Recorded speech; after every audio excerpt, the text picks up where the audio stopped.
I know what you all heard. You heard the stories they tell down in Black Creek, Montana. They call me Ethan, but mostly they call me the Wolf. A monster, they say. They whisper it over lukewarm coffee at the diner, they shout it when their dogs bark at shadows, and they carve it into the bark of the old ponderosa pines that line my property line. They think they know the truth, but they only know the echo of a lie. Let me tell you something, right now, before we get any deeper into the freezing heart of this tale. I earned that name, but not for the reasons they think. I never minded the cold, the isolation. I built my cabin 15 miles up the old logging road, past the point where the pavement turns to gravel and the gravel gives up entirely. That's where the Black Creek wilderness really starts eating the road, and that's where I was happiest. Just the wind, the pines, and the silence. I didn't move up there to hide. I moved up there to breathe.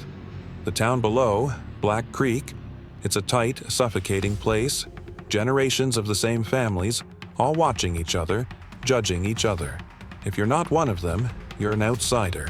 And if you're an outsider who keeps his own counsel, well, you must be hiding something wicked. My wicked secret? I was good at surviving. Too good, maybe. The name The Wolf started about 10 years ago. It wasn't a sudden thing. It was a slow burn of fear. See, I'm a tracker, a hunter. That's how I make my living, guiding the rich idiots from back east who want to bag an elk, or sometimes just tracking animals for the Fish and Wildlife Service when they needed to collar a bear or a mountain lion. I knew the woods like the back of my hand. I knew where the deer bedded down when the snow fell sideways. I knew the difference between the sound of a falling branch and the sound of something breaking a branch. And I was fast, quiet, and I didn't waste motion. One particularly nasty winter, old Mrs. Albright's prize sheepdog, Buster, wandered off. Buster was more family than pet, and Mrs. Albright was beside herself. Sheriff Brody, a good man but soft in the woods, spent 3 days looking and came back empty-handed, shaking his head. I went out that evening. Didn't ask for, pay, just went. I found Buster tangled up in a snare trap left by some illegal poacher, his leg already swollen and infected. I freed him, carried him 15 miles back in the dark, through the rising blizzard, and laid him on Mrs. Albright's porch before the sun came up. When she found him, safe, she told the town I moved like a ghost. She said I smelled like pine and snow, and that when I looked at her, my eyes were yellow in the lantern, light. That was the first time someone whispered, "He moves like a wolf." It didn't take long for that whisper to turn ugly. People don't like competence they can't understand, especially when it comes wrapped in solitude. When I spoke, I was brief. When I looked at you, I looked at you, not through you. That unnerved them. They needed a reason for my isolation, so they manufactured one. They decided I was dangerous. If a deer disappeared near the edge of town, it was the wolf. If a fence post was broken, it was the wolf. If a teenager went missing for a few days because he ran off to Missoula with his girlfriend, they searched my property first. I just kept my head down, sharpened my knives, and stayed out of their way. But this past fall, things changed. The air got thick, not just with the coming winter, but with something colder, something predatory. It started with the livestock. Not the usual coyote or bear kills. These were messy, brutal. The animals, cattle mostly, from the Olson Ranch just south of the creek, weren't just killed for food. They were torn open, left to rot, sometimes with strange, almost surgical precision. Sheriff Brody came up to my cabin the first time the Olsons complained. He stood 10 feet back from my porch, hat in hand. "Ethan," he said, the steam puffing out of his mouth like a worried fog. "Machine. Look, I know this is rough, but the Olsons are claiming they saw a large canine footprint near the kills. Bigger than a coyote, maybe bigger than a timber wolf. They want me to ask if you've seen anything unusual up high." I was cleaning my rifle. The metallic snick echoed in the crisp air. I didn't look up. "Sheriff," I said, keeping my voice low and level. "I've seen plenty of unusual things up high, but I haven't seen any wolves. Acting this stupid. Wolves kill clean. They take what they need. They don't leave a feast for the crows."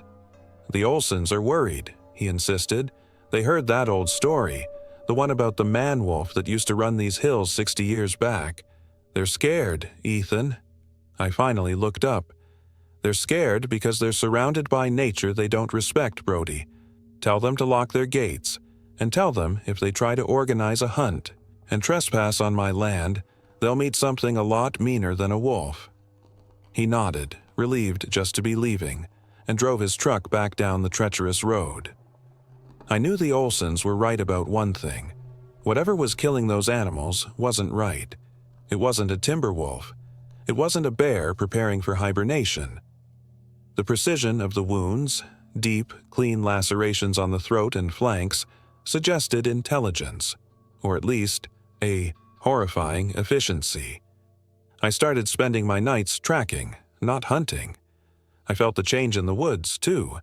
Animals that normally didn't fear me, the mule deer, the grouse, were skittish, moving in panicked bursts.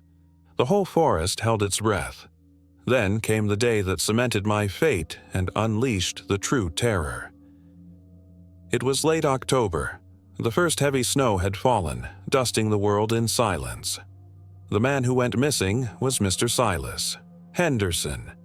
Silas wasn't just a man in Black Creek, he was the man.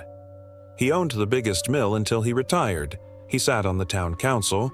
He was the kind of pillar of the community that everyone trusted, everyone looked up to.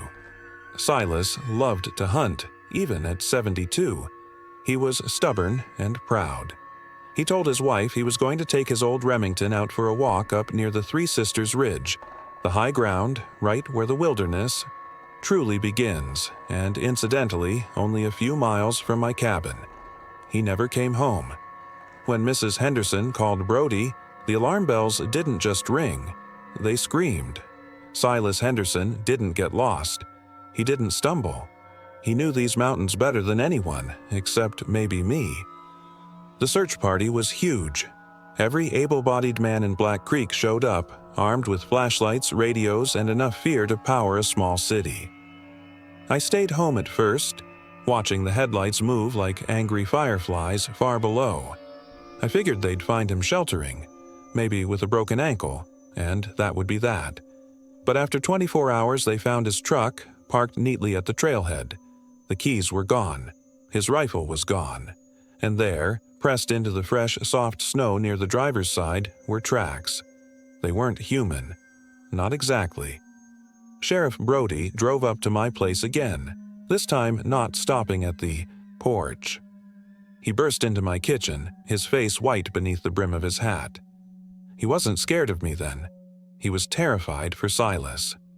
"Ethan, you have to help us," he pleaded, dropping a photograph onto my kitchen table. It was a close-up of a footprint in the snow. I leaned down and studied it. It was large, maybe 7 inches long, too narrow for a bear, too heavy for a typical canine. There were 4 distinct pads, but the stride length that Brody had measured, he marked it on the back of the photo, was impossible. 48 inches. That's not a normal run, that's a leap. "What do you make of it?" Brody asked, his voice shaking. I slowly straightened up.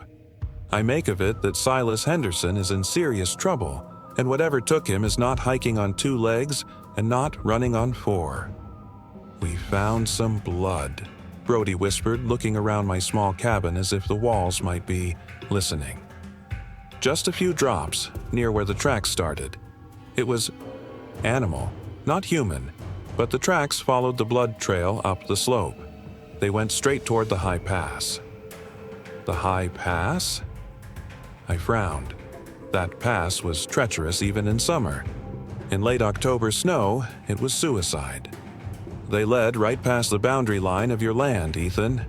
And just like that, the suspicion clicked into place. Brody didn't trust the tracks. He didn't trust the blood. But he trusted the old stories, and he knew that I lived closer to the high pass than anyone. You think I took Silas Henderson? I asked, my voice deadly quiet. Brody backed up a step. No, I need your help tracking. You're the only one who can navigate that pass right now. The others are wasting time searching the low valleys. I looked at the picture again. The sheer power implied by that stride length gave me a cold, dread that had nothing to do with the freezing weather outside. Whatever this thing was, it was built for speed and immense strength. It was built to hunt. I agreed to help. Not for Brody, and certainly not for Black Creek, but for Silas. If he was injured, he was dying fast, and I couldn't stand the thought of a good man freezing to death while the town panicked. I grabbed my pack, my old lever-action rifle, and followed Brody back down the mountain, leaving my quiet solitude behind for the hysteria of the town. When we pulled into the makeshift command center, the maintenance shed outside the mill, the silence was deafening. The men were huddled around a map, their faces grim. They looked at me as I walked in, and the fear in their eyes was instantly replaced by accusation. It wasn't just the fear of the wilderness, it was the fear of the known variable. Me, the wolf. Old Man Olson, the rancher whose cattle had been mutilated, stepped forward, his face flushed with anger. "Brody, what is he doing here?" Olson spat, pointing a thick finger at me. "We don't need the damn monster to find the victim." "Olson, stand down," Brody ordered, but his voice lacked conviction. "He lives up there," Olson yelled, loud enough for the whole shed to hear. "He's been acting strange for years. Who else could move that fast, that quiet? Those tracks, Brody, they're too big for any normal wolf, and that's what he calls himself, isn't it? The wolf." The words hit me like a physical blow, not because they were new, but because they were believed. Every man in that room, from the young logger to the town doctor, looked at me with varying degrees of certainty that I was involved. I ignored Olson. I walked right up to the map, tracing the line of the Three Sisters Ridge with my finger. He went up the pass," I said, addressing Brody. "He's headed for the old mining trails. They lead into the deep valley. We need to cut him off there, or whatever took him." "We," Olson sneered. "Why don't you just lead us right to the kill, Ethan?" I turned slowly and looked Olson dead in the eye. I didn't raise my voice. I didn't have to. "If you think I'm the monster, Olson, then you have two choices," I said. "You can arrest me right now and let Silas die, or you can shut your mouth and let me save your friend." Olson backed down, but the poison was spread. They agreed, grudgingly, to let me lead. They had no choice. They were lost without me. We set out at dawn. The snow was deep, wet, and heavy, slowing us down, but I moved quickly, following the subtle breaks in the brush, the faint disturbances in the snow that only a practiced eye could spot.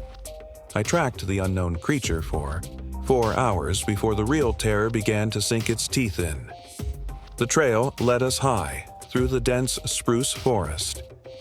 We found Silas Henderson's rifle. It was propped against a large granite boulder, wiped clean, almost polished. That was the first unnatural detail. A hunter doesn't abandon his weapon unless he is incapacitated, or unless he was taken so quickly he had no chance to fight. I knelt down, examining the ground around the boulder.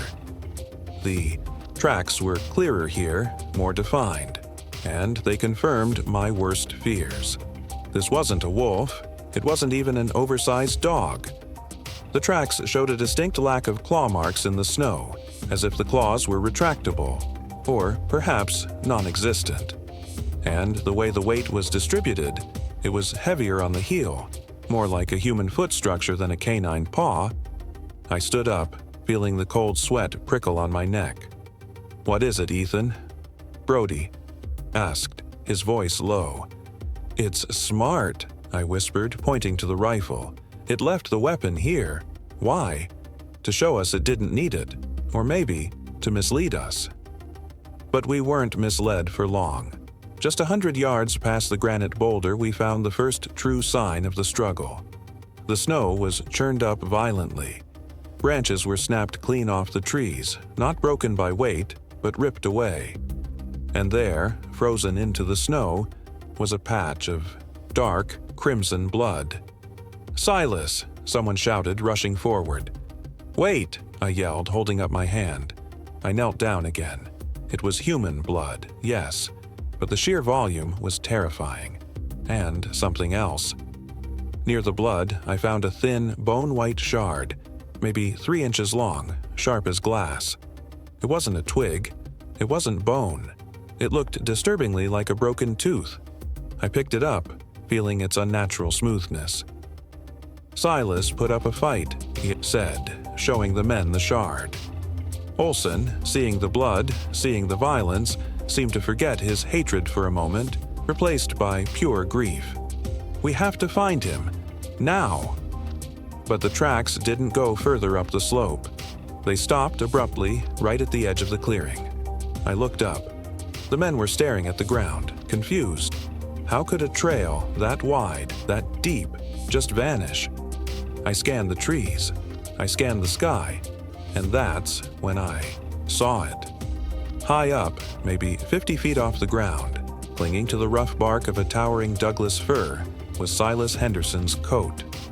It was torn, shredded, clinging to the tree like a morbid flag. The path the tracks had taken was straight up the trunk of that tree. The terror that gripped me then was absolute. Whatever had taken Silas Henderson didn't just walk off with him. It had scaled the tree like a spider, dragging him along.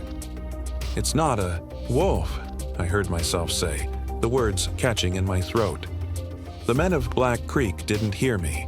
They were looking at the coat, looking at the blood, and looking at the only monster they thought they knew. "It led him here," Olson hissed, pointing at me. "He knew this spot. He climbed that tree. He's playing with us." Brody, exhausted and horrified by the scene, made his choice. He looked at the evidence, the massive tracks, the supernatural, strength required to climb that high, the brutal efficiency of the attack, and he matched it all up with the only name he had for the inexplicable fear in Black Creek. "Ethan," Brody said, pulling his service revolver slowly from his holster. His hand was shaking so badly the gun looked alive. "Drop your weapon. You're under arrest." I looked at the men who had spent years feeding the lie that I was a monster. I looked at the tree, where the real monster had just shown its terrible power. I had the rifle, I had the skill, and I could have disappeared into the timber right then, leaving them to their own foolish fate. But I couldn't, not when I knew what was truly out there, watching us, waiting. "Brody," I said, my voice heavy with pity, "you're making a mistake that's going to get you all killed." The truth was far darker than they could ever imagine. They called me the wolf, but the real predator was something ancient, something hungry, and it had just tasted human blood for the first time in a long, long time. And now, thanks to their panic, they were chasing the wrong man, leaving the door wide open for the real horde to walk right in. I didn't drop my rifle. I didn't run. I just stood there, letting them point their shaky weapons at me, knowing that my fight wasn't with them anymore. It was with whatever left that broken tooth and scaled that tree. And I had to survive long enough to find it. My story, the story of how the wolf fought the shadows, was just beginning. And it began right there, under the silent, judging pines, with a gun pointed at my chest. I didn't fight them. Fighting would have been confirmation. It would have been the final piece of evidence they needed to cement the lie they had been telling themselves for 10 years. I stood there, surrounded by the smell of wet wool, stale coffee, and raw fear, and I let Brody zip-tie my wrists behind my back. They were cheap plastic cuffs, the kind that dig in if you struggle. I didn't struggle. "You're making a mistake, Sheriff," I said again, my voice low. I looked past Brody, up at the towering fir tree, knowing the thing that had taken Silas was probably still watching us, laughing in its own silent, monstrous way. Olson stepped forward and gave my shoulder a rough shove. "Mistake? The mistake was letting you live up here this long, you damned hermit." I didn't react. I just looked at the men who were now my jailers. They were breathing hard, relieved that the immediate tension was over, yet still shaking from the horror of the scene. The shredded coat, the blood, the impossible tracks.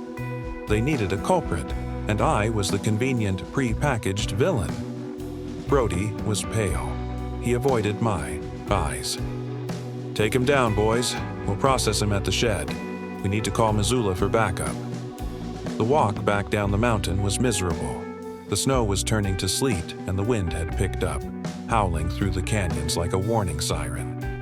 My hands were numb inside the zip ties, and the heavy rifle I had been carrying was now slung over young Billy Jenkins' shoulder, who kept stumbling every 3 steps. I could have broken those cuffs easily. A sharp twist, a sudden burst of adrenaline, and I'd be free. I knew exactly where to step off the trail to vanish into the dense timber in seconds, but I had to see where they were going with this. I had to understand the scale of their denial. They truly believed that a man, a human man, had climbed that 50-foot tree trunk, ripped off a coat, and then somehow erased his own tracks before running down the mountain. The sheer idiocy of it was staggering, but fear makes people stupid. We finally reached the maintenance shed near the mill just before noon. The shed was a big, drafty metal building, usually used for storing chainsaws and spare tractor parts. Now, it was the Black Creek Sheriff's Department temporary headquarters. When they dragged me inside, the noise level jumped instantly. The remaining search party members, mostly older guys and town council members, rushed me. "Where is he? Did you kill Silas? You bastard!" Brody had to physically shove a couple of guys back. He chained me to a heavy steel support beam in the center of the shed. The chain was rusty, thick, and smelled of oil. "He's contained," Brody yelled, trying to assert control. "Now, everyone back off. We need silence here." Silence was the last thing I got. The next 6 hours were a blur of accusation and noise. They didn't have a real interrogation room, so they tried to question me right there, chained up, while a dozen angry men shuffled around me. "Why were you up there, Ethan?" Brody asked, trying to sound official, leaning across a table covered in topographic maps. "I was tracking the thing that mutilated the Olsons' cattle," I repeated calmly. "The same thing that took Silas." "Don't play games," Olson roared from the sidelines. He had followed us down, his face red and his eyes bloodshot. "You left your knife marks on those cattle?" "Those weren't knife marks, Olson," I corrected, looking him straight in the eye. "Those were deep, clean lacerations. Not a knife. Something else. Something fast." Brody held up the shard of bone I had found. It was now resting in a small evidence baggie. "And this? You claim this is from the creature?" "It's a tooth," I said. "Or maybe a claw casing. It's not human. Get it. Analyzed. Send it to Missoula. Or better yet, send it to a wildlife biologist who isn't scared of shadows." Brody sighed, running a hand over his face. "Ethan, we found your tracks near the kill site. We found the coat hanging 50 feet up a tree. And you, the man they call the Wolf, are the only person around here who could possibly pull off something that brutal and quiet. You're focusing on the impossible man because you refuse to believe in the impossible creature," I explained, leaning back against the cold steel beam. "The thing that took Silas doesn't use the ground the way you or I do. It scales. It hides. It's stronger than a grizzly and faster than a mountain lion. And it just got a taste for human meat." My words landed like stones in the room. They weren't just dismissing me. They were actively ignoring the terrifying reality I had just laid out. They wanted the comfort of a known evil, a deranged hermit, not the terror of an unknown monster. The hours crawled by. Dusk settled over Black Creek, bringing with it a biting cold that seeped into the shed.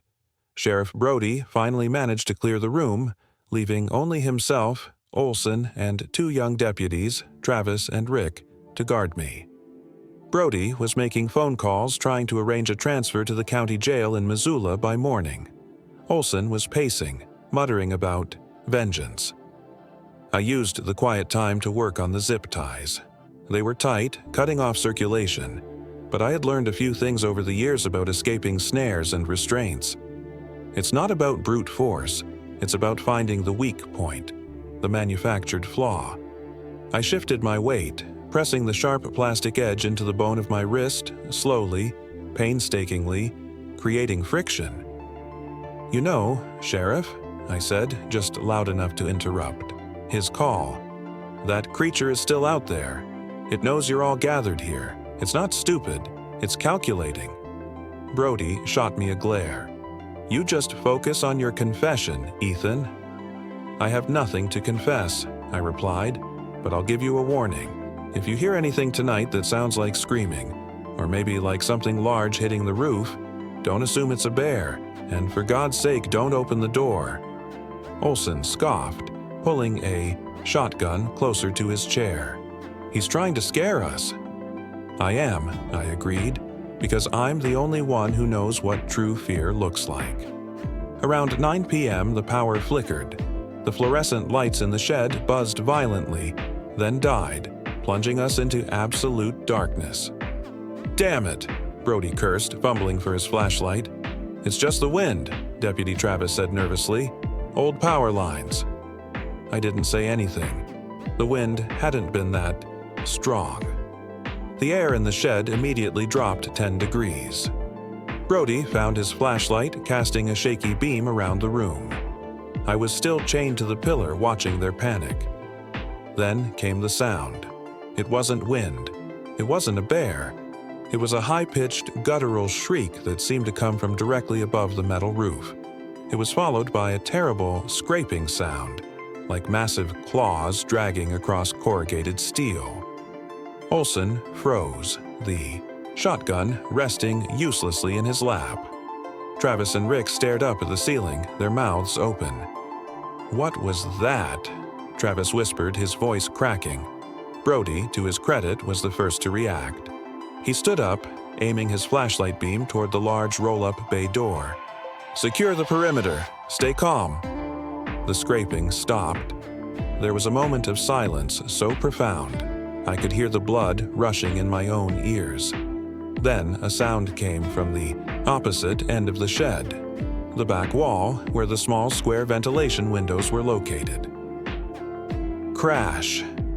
Glass shattered violently, and a heavy object hit the floor inside the shed with a wet thud. Olson screamed. It was a sound of pure terror, not anger. "It's inside!" Rick yelled, scrambling backward toward the bay door. Brody swung his flashlight toward the source of the noise. The beam illuminated a dark, rapidly expanding pool of liquid on the concrete floor. And lying next to it, mangled beyond recognition, was the head of a deer, one that had clearly been grazing near the mill yard. The head wasn't just severed, it looked twisted off. It was a deliberate message, a mockery. "Ethan!" Brody spun around, pointing the flashlight at my face, momentarily forgetting the threat. "I told you," I said, the zip ties finally yielding with a soft, satisfying snap on my right wrist. The chain still held me to the pillar, but my hands were free now. It's smart. It knows you're chasing the wrong thing. Before Brody could react to my freed hand, the creature attacked the front door. The heavy steel bay door, the kind that takes 2 strong men to roll up, suddenly buckled inward with a tremendous metallic roar. The locking mechanism screamed in protest and then gave way. A shadow, massive, dark, and impossibly fast, slid into the lightless shed. The air filled with the stench of raw meat, pine sap, and something acrid, like ozone.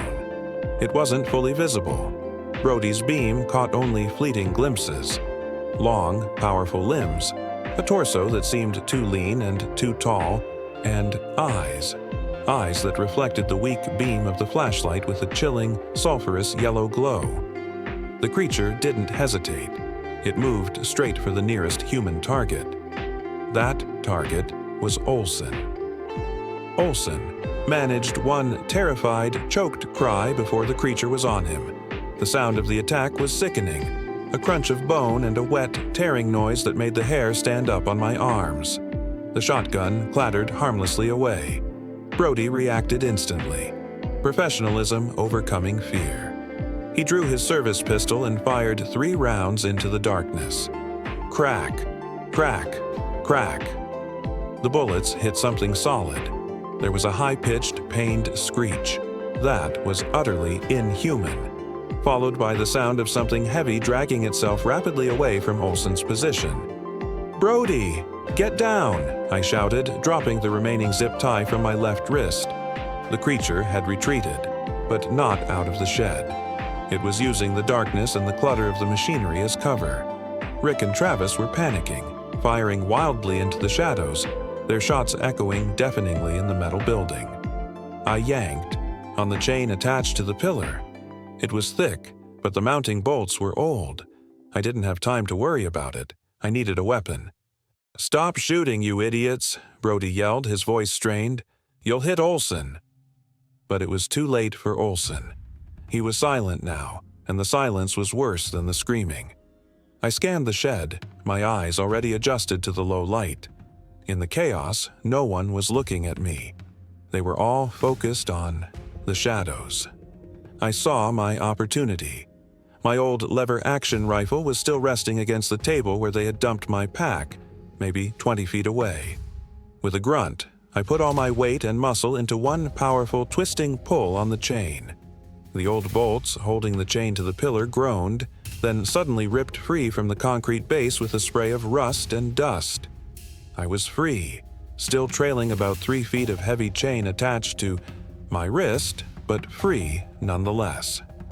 I moved silently, using the noise of the deputies' haphazard firing to mask my steps. I reached the table, sweeping up my rifle and quickly chambering a round.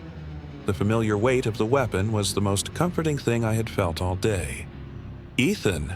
Brody's voice was ragged. He had stopped shooting and was reloading his pistol, crouching behind a stack of tires. "Where are you?" "Right here, Sheriff," I whispered, moving past him toward the back of the shed.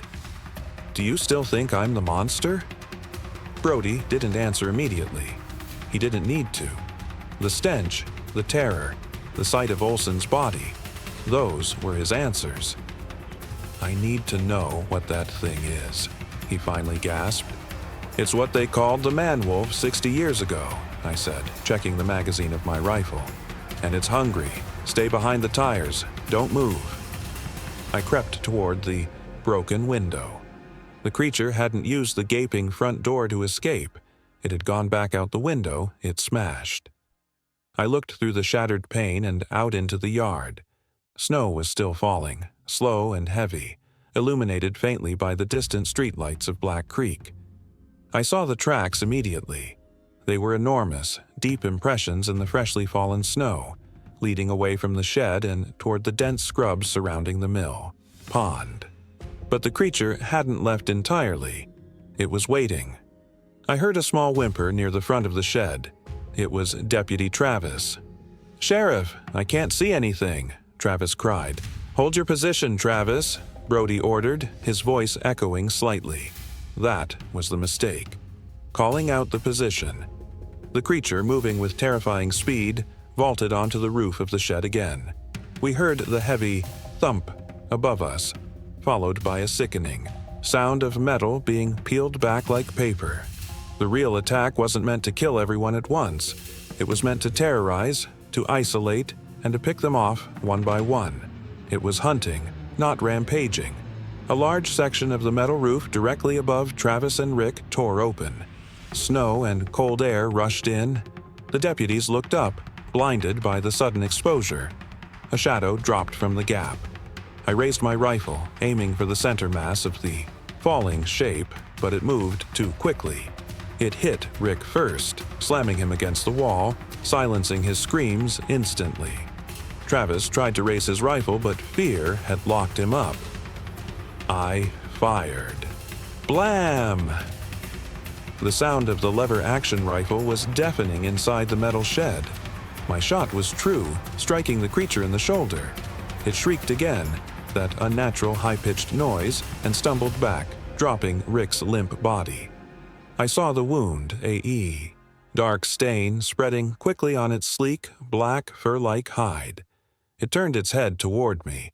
For the first time, I saw its face clearly in the brief moment the flashlight beam swept across it. It wasn't a wolf's face, and it wasn't a man's. It was a terrifying fusion.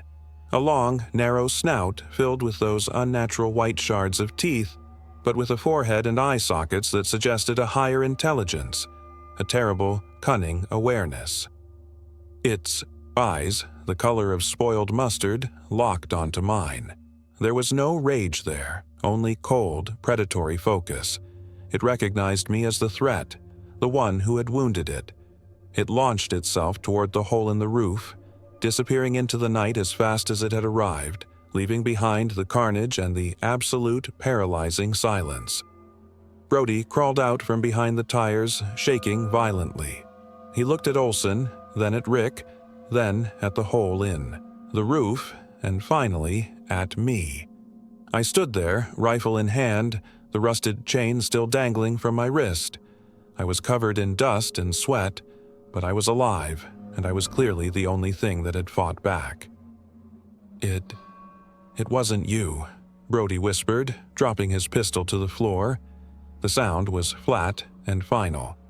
"Dear God, Ethan, I thought—" "I know what you thought," I cut him off, my voice devoid of emotion. I walked over to where Rick lay, dead. Clean kill, deep laceration to the throat, just like the cattle. Horribly efficient. I knelt beside him, checking for any sign of life, but there was none. I looked at the dark blood staining the concrete. "It's hurt," I said, standing up. "My shot slowed it down. It won't go far, not tonight." I looked at Brody, who was staring blankly at the hole in the roof. The town's fear of the wolf had just cost 2 men their lives and given the real monster a head start. "Sheriff," I said, resting the butt of the rifle on the ground, "you have a choice.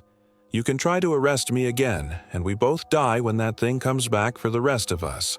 Or you can give me back my pack and my knives and let me hunt it." Brody finally looked up, his eyes meeting mine. The fear of the unknown was now eclipsing the fear of me. He was a small-town cop, facing a horror movie come to life. "Why?" he asked, his voice barely audible. "Why would you help us, after what we did?" I looked down at the rusty chain still affixed to my wrist. "Because I live here too," I said, "and whatever this thing is, it's not just passing through, it's nesting, it's hunting, use. And I'm the only one who knows how to track something that doesn't respect the rules of the woods." I walked over to the table, grabbed my pack, and started sorting my gear. Brody didn't stop me. He watched me load extra rounds, strap on my tracking knife, and check the tension on my bowstrings. "What is the first thing we do?" Brody asked, moving closer, finally accepting my command. "First, we secure the living," I said, glancing at Travis, who was still huddled and whimpering in the corner. "Then, we send a clear message to Black Creek. Stay inside, lock everything, and for God's sake, don't try to hunt this thing. You chase it. You die." I looked down at the shard of bone I had found earlier. The tooth. It wasn't just a physical specimen, it was a clue. "That creature," I continued, addressing Brody but talking more to myself. "It's not just powerful, it's old. That kind of adaptation, that kind of cunning, it didn't evolve overnight, and it left that tooth for a reason. Maybe it was injured before, maybe it left a trail. I knew I had to go back up the mountain.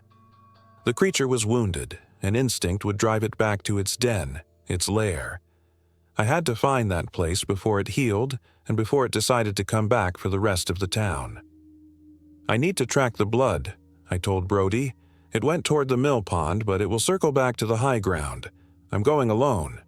"No, Ethan, I'm coming with you," Brody insisted, though he looked like he might collapse. "I need to see this through. I need to understand." "You need to stay here and protect the civilians," I countered firmly. "But you can help me. You know the old stories, the ones the Olsons mentioned. The man-wolf from 60 years ago. Find out everything you can about that. Who saw it? Where did they see it? What happened to it?" Brody nodded, grabbing a fresh flashlight. "I'll check the town archives, the old newspaper clippings." "Good," I said, hoisting my pack onto my shoulders. I looked at the gaping hole in the roof, then out at the dark forest beyond the mill yard. "I need to know if this thing was just passing through, or if it was summoned," I muttered. I slipped out the back window, stepping over the broken glass and into the cold Montana night. The snow was falling faster now, threatening to cover the tracks quickly. I found the creature's trail easily. The blood from my rifle shot was dark against the white snow. It was moving fast, but not efficiently. It was wounded and panicked. As I moved away from the lights of the mill, leaving the screams and the dead behind, I felt the familiar solitude wash over me. But this time, it wasn't peaceful. It was charged with deadly purpose. They called me the Wolf, the monster of Black Creek. But now, I was the only thing standing between them and the true horror. And I was going to use every ounce of the skill they feared to track this thing down and put it in the ground. The trail led me toward the frozen surface of the mill pond, where the ground was slick with ice and the shadows were deep. I followed the crimson trail, knowing that with every step, I was moving closer to the lair of an ancient, wounded predator and closer to the darkest secret of Black Creek.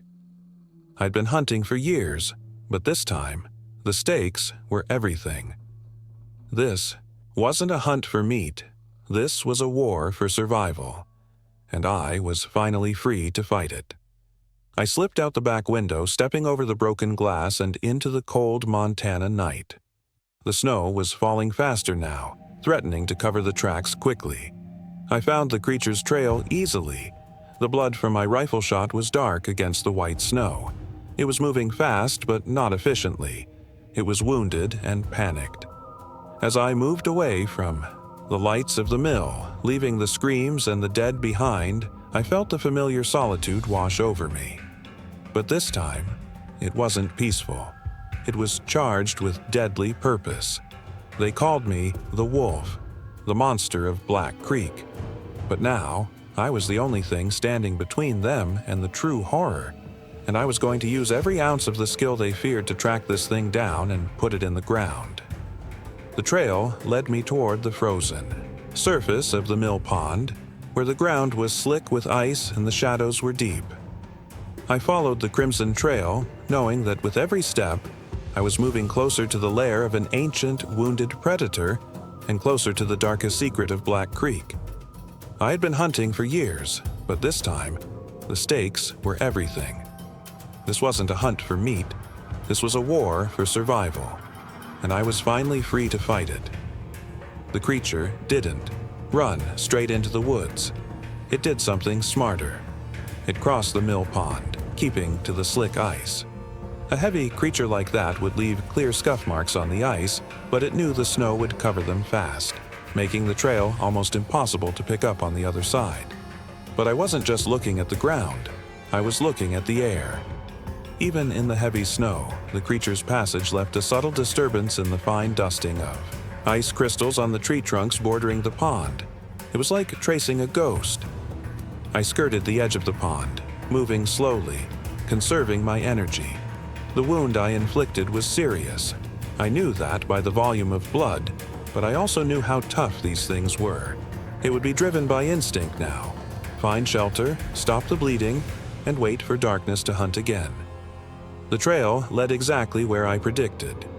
Back up the mountain, toward the Three Sisters Ridge and the old mining trails. Its movement was labored now. The impossible stride length was shortened, and occasionally I saw where it had stumbled, dragging its injured side through the fresh powder. I kept a steady pace for the next 2 hours, the only sound being the crunch of my boots and the heavy rhythmic beat of the wind. I didn't stop to think about Olson or Rick. Grief was a luxury I couldn't afford. I needed to be focused, cold, and efficient, like the animal they always accused me of being. Around midnight, I reached the higher elevation where the spruce and fir trees grew so thick the snow barely reached the ground. The blood trail was fainter here, but the creature was leaving other, more disturbing signs. It was scraping the bark of the trees with its uninjured claw, leaving long, deep gashes high up almost 10 feet off the ground. These weren't territorial marks. They were distress signals, a way for it to clean the wound or perhaps to mark the path for its own tormented memory. I stopped under the canopy of a massive ponderosa pine, pulling out the small, crank-operated radio I always carried. Brody had my main radio equipment, but this one was reliable. "Sheriff Brody, this is Ethan," I whispered into the receiver. It took a few agonizing minutes before his voice crackled back, weak and laced with exhaustion. "Ethan, God, I thought you were dead. The power is still out here. We sealed the shed, but the men are terrified." "They should be," I said flatly. "Listen to me. I'm high up, near the old mining trails.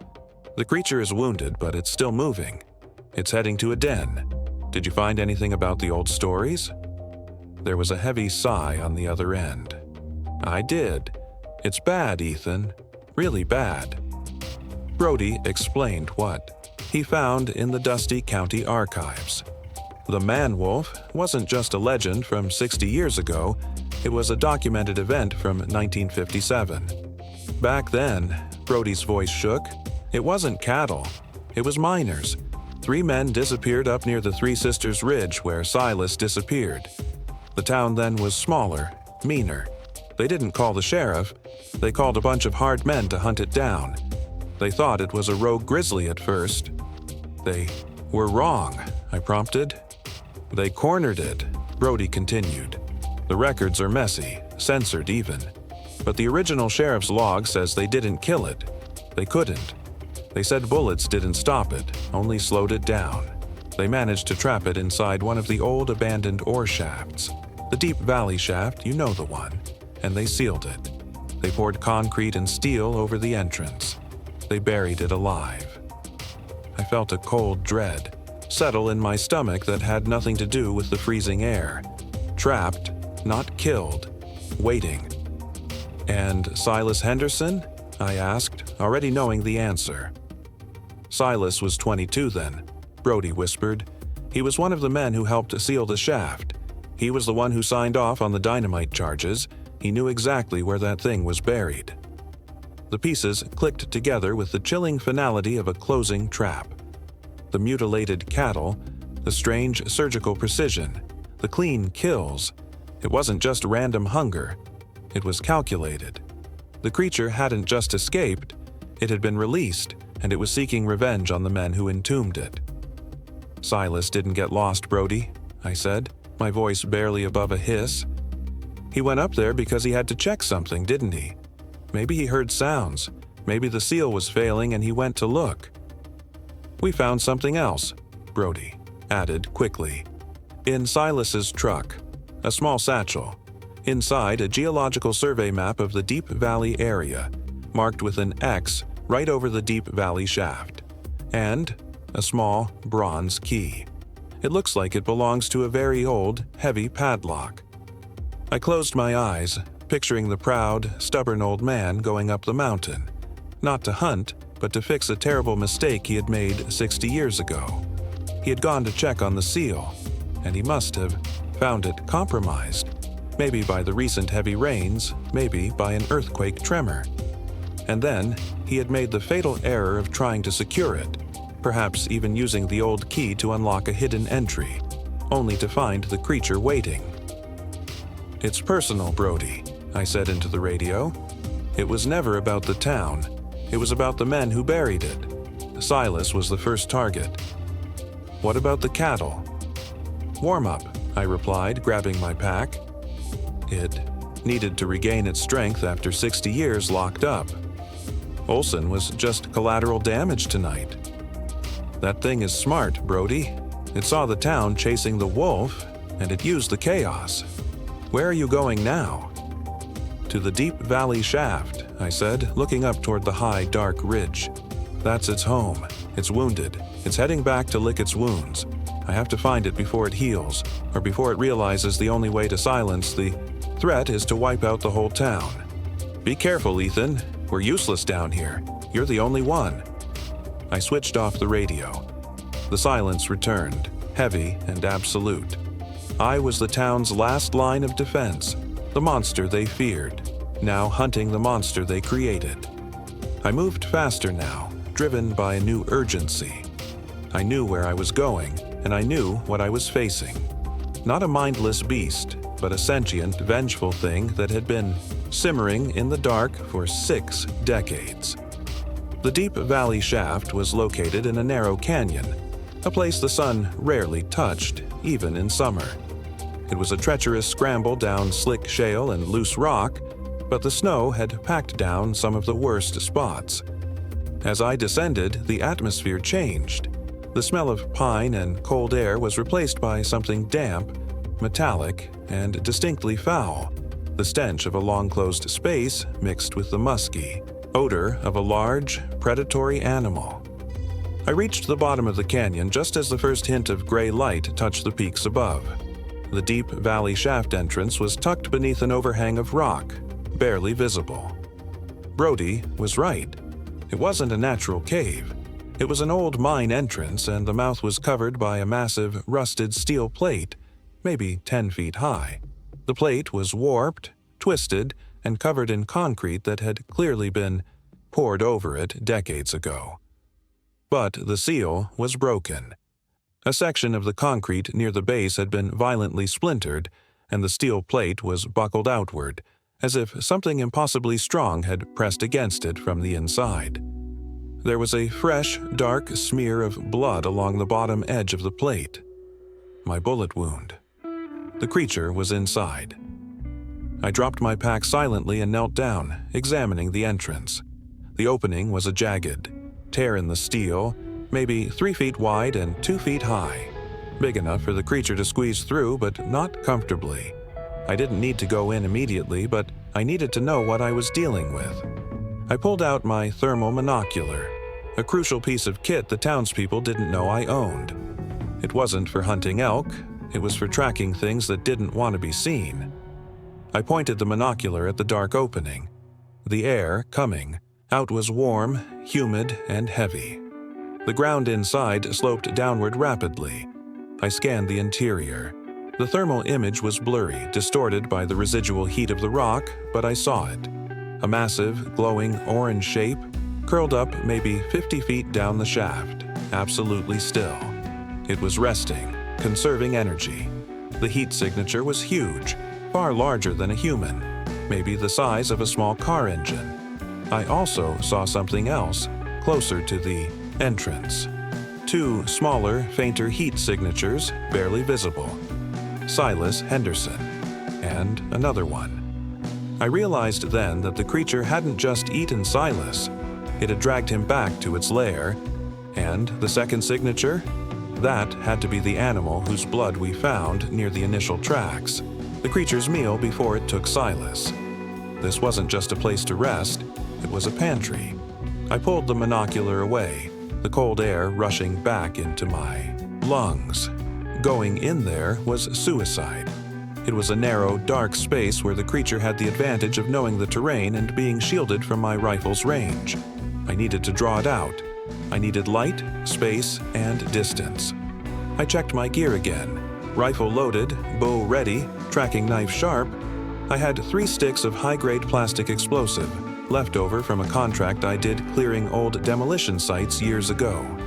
They were meant for breaking up bedrock, but today they had a different purpose. I started setting the trap. First, I retrieved my rope from my pack. I climbed the rock overhang above the shaft entrance and secured a heavy-duty climbing harness to a thick root of an ancient fir. I rappelled down the side of the cliff, positioning myself directly above the entrance. I needed 2 things: bait and a distraction. The bait was easy. I had a small, cured elk flank in my pack, meant for emergency rations. The smell was potent. I cut a thick slab and hung it on a hook I fixed to the outside of the steel plate, just near the broken opening. The distraction was the hard part. I needed a massive amount of light and noise to pull its focus away from the entrance. I took 1 stick of plastic explosive, setting the timer fuse for 5 minutes. I climbed about 100 yards up the canyon wall, finding a large granite boulder that overlooked the entrance. I fixed the explosive to the boulder, aiming it toward the canyon floor. The blast wouldn't kill the creature, but the noise and flash would be overwhelming in the close quarters of the canyon. I got back to my post above the entrance, sitting on the edge of the overhang, concealed by the shadows of the fir tree. The elk meat was already doing its job. I could hear a low, rumbling growl echoing from the depths of the shaft. I pulled out my hunting bow. It was a compound bow, set at a high draw weight, customized for stealth and power. I nocked a broadhead arrow, a heavy, three-bladed tip designed for maximum trauma. I knew a bullet had only slowed the creature down. An arrow placed correctly in the neck or eye might be the only way to stop it. I looked at my watch. 3 minutes left on the fuse. The growling intensified. I could see the creature shifting down below, its thermal signature moving slowly toward the entrance. It smelled the easy meal. I took a deep breath, letting the cold air clear my head. I had to time this perfectly. I needed the creature to be fully exposed, but still focused on the bait, when the blast went off. The creature reached the entrance, its bulk pressed against the jagged steel, making a low, grinding noise. I saw the yellow eyes, those terrible, intelligent eyes, peer out into the semi-darkness. It was cautious, but the smell of the meat and the pain from its wound made it desperate. It slowly, painfully, squeezed through the opening. First the head, then the massive, wounded shoulder, covered in black, sleek hide. When it was fully out, standing on the slick rock of the canyon floor, it unfolded to its full, terrifying height. It was easily 7 feet tall, lanky, yet powerfully muscled, with that unnatural, hunched posture. It looked at the meat hanging on the hook, its maw opening slightly, revealing rows of those bone-white teeth. I heard the small, sharp click of the fuse detonating up the wall. 30 seconds. The creature snatched the meat in one swift movement, tearing it from the hook. It didn't start eating immediately. It lifted its head, sniffing the air, its eyes scanning the canyon rim. It knew something was wrong. Its intelligence was profound. I didn't wait for the blast. I drew the bowstring back to anchor point, holding my breath, sighting down the shaft of the arrow. The creature's neck was exposed, rigid as it searched for the threat. I released the arrow. It flew silently, a dark streak against the gray morning light, striking the creature squarely in the throat, just below the jawline. The effect was instantaneous and horrific. The broadhead severed something vital. The creature dropped the meat and let out a sound that wasn't a shriek or a roar, but a deep, choking rattle, spraying dark blood onto the snow. It stumbled, trying to tear the arrow out, but the veins were buried deep. And then, the canyon exploded.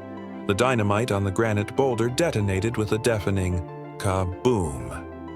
The force of the explosion echoed savagely between the narrow walls, throwing shards of rock and loose shale everywhere. The flash was blinding, turning the gray world brilliant white for a split second. The creature, already panicked and wounded, was completely disoriented by the noise and the concussion. It staggered backward, crashing against the steel plate of the mine shaft. I didn't wait to see if the arrow finished the job. I grabbed my rifle, scrambling down the overhang, landing hard on the canyon floor, maybe 20 feet from the injured monster.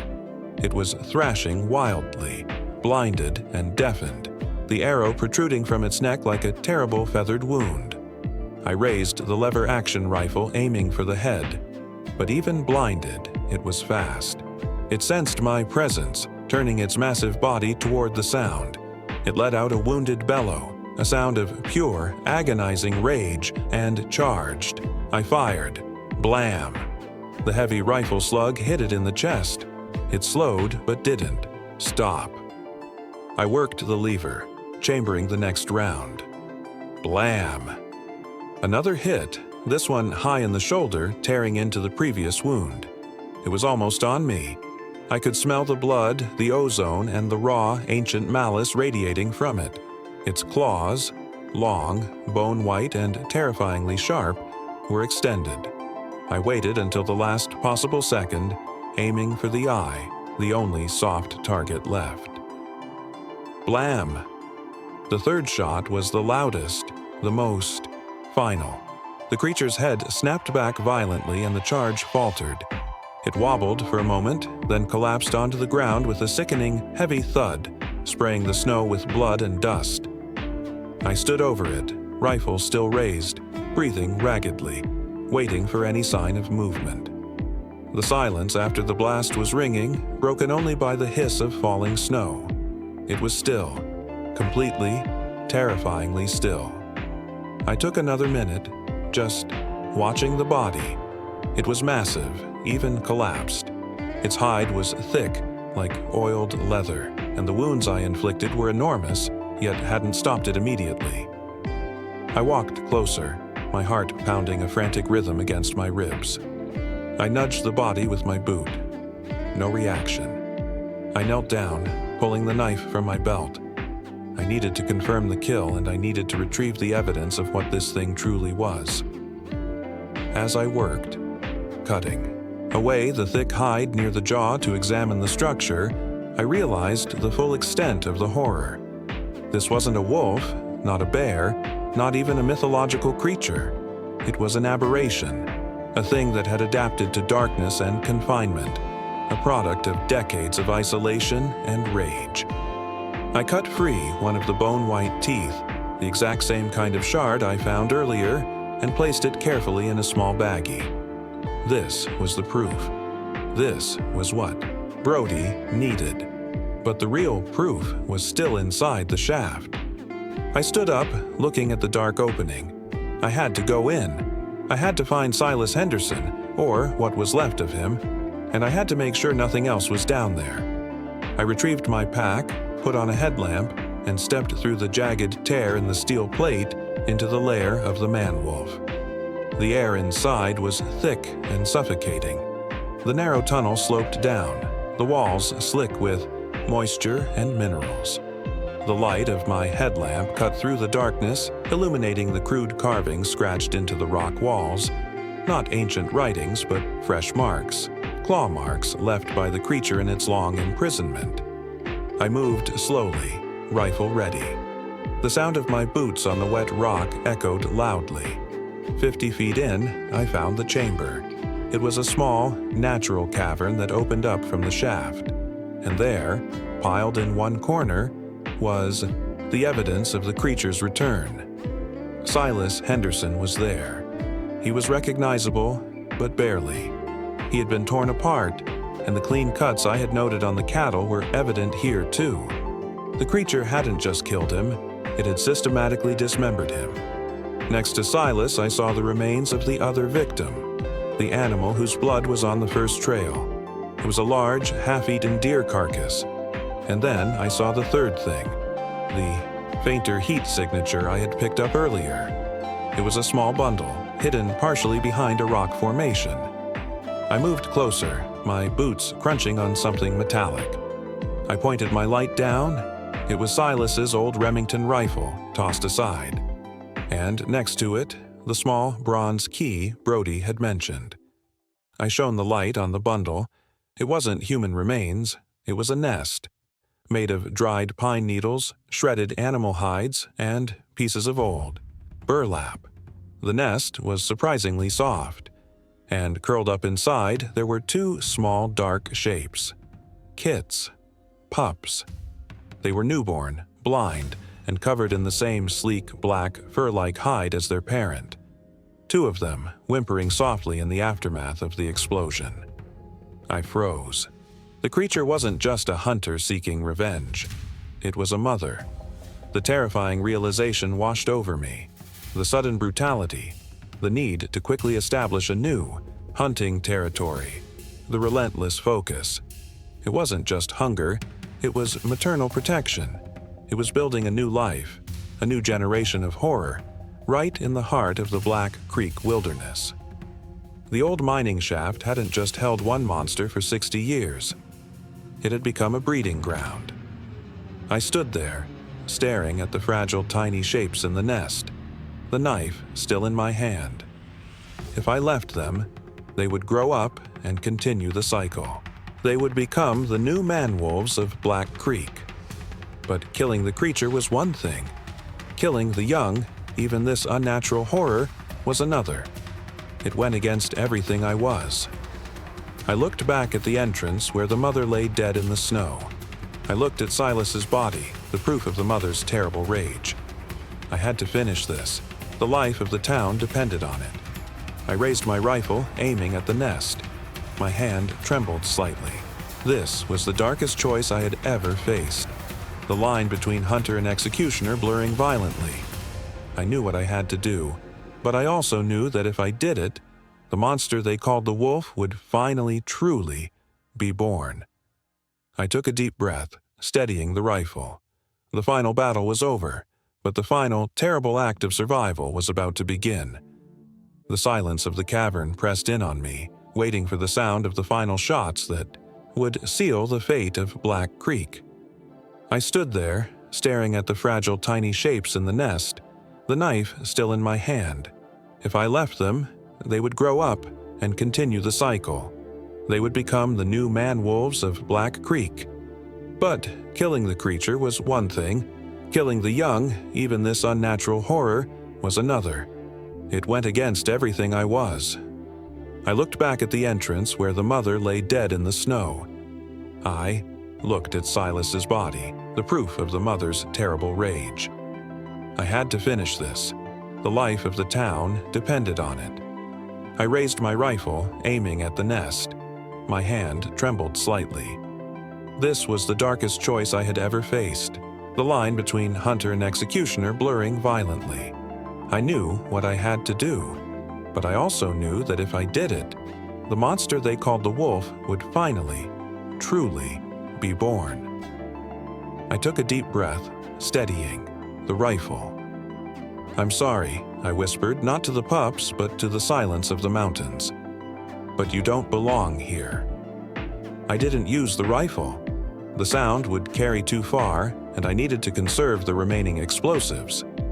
I used the butt of the weapon. It was swift, brutal, and silent. 2 sharp, heavy impacts, and the whimpering stopped. The silence that followed was worse than any scream. I had saved the town, but I had paid a price only I would ever know. I gathered the few remaining sticks of plastic explosive. I didn't want anyone, not Brody, not the state police, and certainly not the townsfolk, to ever find this lair or the terrible truth it contained. The less they knew, the safer they would be. I placed the charges deep inside the shaft, near the support beams that ran through the oldest section of the mine. I set a long fuse. I couldn't carry all of Silas. I wrapped what I could find of his remains, enough for his family to have closure, in a piece of old canvas I found nearby. I took his rifle and the bronze key. The rest, along with the nest and the terrible secret of the pups, would be buried forever. I scrambled back out of the shaft, pulling myself up to the canyon rim. I looked down at the dead mother, still lying in the snow, the broadhead arrow protruding from her throat. Her eyes were dull, but still held that fierce, malignant intelligence. I didn't waste any time. I got clear, moving rapidly up the ridge, putting distance between myself and the deep valley shaft. When the blast went off, it was muffled by the depth of the canyon, but I felt the ground tremble beneath my feet. A plume of dust and rock fragments shot up into the sky, then settled quickly under the falling snow. The entrance was gone, sealed permanently this time by 100 tons of rock and concrete. I started the long, agonizing trek back down the mountain, carrying my heavy pack, my rifle, and the grim, canvas-wrapped bundle of Silas Henderson. The snow stopped around mid-morning. The sun broke through the clouds, illuminating the black forest in a harsh, cold glare. It took me until early afternoon to reach the mill yard. Sheriff Brody was waiting in the maintenance shed, along with Deputy Travis, who was wrapped in a blanket, pale and shell-shocked. Rick's body and Olson's body had been covered and moved. Brody was sitting at the table, his head in his hands. When I walked in, dragging the canvas bundle, The air went out of the room. Brody looked up, his eyes widening as he saw the blood-soaked canvas. "Ethan," he whispered, standing up slowly. I dropped the bundle onto the concrete floor with a heavy thud. "It's Silas," I said, my voice hoarse from the cold and the exhaustion. "And it's over." I laid out the evidence, the bone-white tooth shard, the bronze key, and the account of the creature's lair and its demise. Brody listened without interruption, staring at the evidence, occasionally glancing at the canvas bundle. When I finished explaining how I tracked the creature, wounded it, and finally trapped and killed it in the canyon, he didn't question the impossible details. He didn't ask how I broke the chain or why I was the only one who survived. He just looked at me, the fear of the monster replaced by a look of sheer, exhausted horror. What about the rest of the den?" he finally asked, his voice barely a breath. I looked him dead in the eye, the same steady, unnerving gaze the town had always hated. "I sealed it," I stated simply. "Everything. The den, the rest of the remains, the full extent of the horror. It's buried under 1,000 feet of rock. It has to stay that way, Brody. Forever." He understood. He knew I was protecting them from a truth that would shatter their fragile reality. He knew I had done something terrible and necessary in that shaft. "The story we tell," Brody said, picking up the tooth shard, "has to be simple. What do we tell them?" "You tell them it was the man-wolf," I replied, "the one they buried 60 years ago. Tell them it escaped, driven mad by isolation and hunger. Tell them I tracked it, cornered it, and put 3 rounds into its head. You tell them it was a solitary beast, a one-off aberration of nature, and you tell them I did it because I was the only one who could." He nodded, accepting the lie that would become the new Black Creek history. "And what do we do about you, Ethan?" Brody asked, looking at my mud-caked boots and the dried blood on my sleeves. "They still think you led it to the kill site. Olson's friends won't forget that." I shrugged, hoisting my pack back onto my shoulder. "They can think what they want," I said. "They called me the Wolf for 10 years. Now they know why. I'm the one who deals with the things that crawl out of the dark. That's my job, and that's where I belong." I walked over to the door, pausing just as I reached the threshold. "You're going back up?" Brody asked, incredulous. "I have to," I replied. "Someone has to watch the woods. Someone has to make sure that Seal stays buried. And someone has to be ready if something else ever decides to wake up." I stepped out of the shed and into the late afternoon light. I didn't look back. The story spread through Black Creek like wildfire. The initial hysteria, the arrest, the deaths of Olson and Rick, was swiftly replaced by a stunned, fearful gratitude. They didn't call me a hero. Not exactly. They buried Silas Henderson and they mourned the dead, and they whispered about the monster that almost destroyed them. But when they spoke of the wolf now, the tone was different. It wasn't purely accusatory. It was reverent, terrified, and deeply respectful. They knew I had saved them, but they also knew the cost. They saw the rifle holes in the maintenance shed, and they saw the evidence of a fight, too, brutal for any normal man. I didn't stay to hear the whispers. I hiked the 15 miles back up the logging road, past the gravel and the snow line, until I reached the silence of my cabin. I cleaned my rifle, sharpened my knives, and restocked my supplies. I didn't change my routine. I still tracked, I still hunted, and I still kept to myself. But the woods felt different now. I wasn't just breathing the air, I was guarding it. I patrolled the high passes, checking the stability of the rock above the deep valley shaft, always listening for a sound that shouldn't be there. The people of Black Creek still see my smoke rising from the chimney sometimes. They still tell their children the story of the wolf who lives high in the mountains. They still fear the isolation, and they still fear me. They call me the Wolf, the monster of Black Creek, and they are right to do so, because I am the one who carries the darkness, the one who knows what true horror looks like, and the one who made the necessary, terrible choices so they could sleep soundly below. I earned the name, not by acting like a beast, but by doing the things no human should ever have to do. I am the silence between the pines. I am the watcher, and I am ready.